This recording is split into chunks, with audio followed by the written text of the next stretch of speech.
एक व्यापारी था। उसके पास 5 ऊँट थे। वो ऊँटों को लेकर शहर शहर घूमता और कारोबार करता। एक दिन कारोबार के लिए वो कहीं गया था, पर वापसी घर लौटने के समय बहुत देर हो गई और रात पड़ गई। उसने सोचा कि मैं यहाँ किसी धर्मशाला में रुक जाता हूँ। वो धर्मशाला ढूंढने लगा और उसे वहाँ पर एक धर्मशाला भी मिल गई। उसने सोचा कि मैं बाहर ऊँट बांध कर आराम से सो जाता हूँ। वो धर्मशाला के बाहर अपने ऊँट बांधने लगा।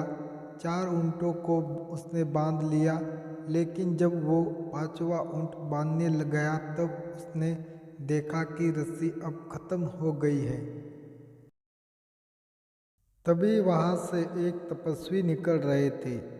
उन्होंने व्यापारी को परेशान देखकर उससे पूछा कि आपको क्या परेशानी है।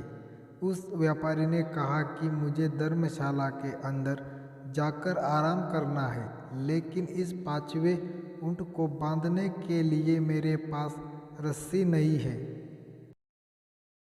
उस तपस्वी ने जब व्यापारी की समस्या सुनी तब वो हंसने लगे और कहा कि जैसे आपने इन 4 ऊँटों को बांधा है, वैसे ही आप ये 5वें ऊँट को भी बांध दो। तपस्वी की बात सुनकर व्यापारी हैरानी के साथ बोला, लेकिन रस्सी ही तो खत्म हो गई है। तपस्वी ने कहा, मैंने कब कहा कि तुम इसे रस्सी से बांधो। तुम इस 5वें ऊँट को कल्पना की रस्सी से भी तो बांध सकते हो। व्यापारी ने उस तपस्वी की बात मान ली और उस 5वें ऊँट के गले में काल्पनिक रस्सी का फंदा डालने के जैसा नाटक किया और उसका दूसरा सिरा पेड़ से बांध दिया। जैसे ही व्यापारी ने ये नाटक किया कि वो 5वां ऊँट आराम से बैठ गया, व्यापारी अब धर्मशाला के अंदर चला गया और उसने पूरी रात आराम से नींद ली। सुबह उठकर जब उसने सारे ऊँटों को खोला तब वो 4 ऊँट खड़े हो गए और चलने के लिए तैयार भी हो गए, लेकिन ये 5वां ऊँट नहीं उठा। व्यापारी को देर हो रही थी, इसीलिए उसको इस 5वें ऊँट पर बहुत गुस्सा आ रहा था। वो उसे मारने लगा, लेकिन फिर भी वो 5वां ऊँट उठने के लिए तैयार नहीं था। इतने में वहाँ पर वो तपस्वी आ गए। ऊँट को ऐसा मारते हुए देखकर तपस्वी ने व्यापारी से कहा कि तुम बेचारे बेजुबान जानवर को क्यों मार रहे हो।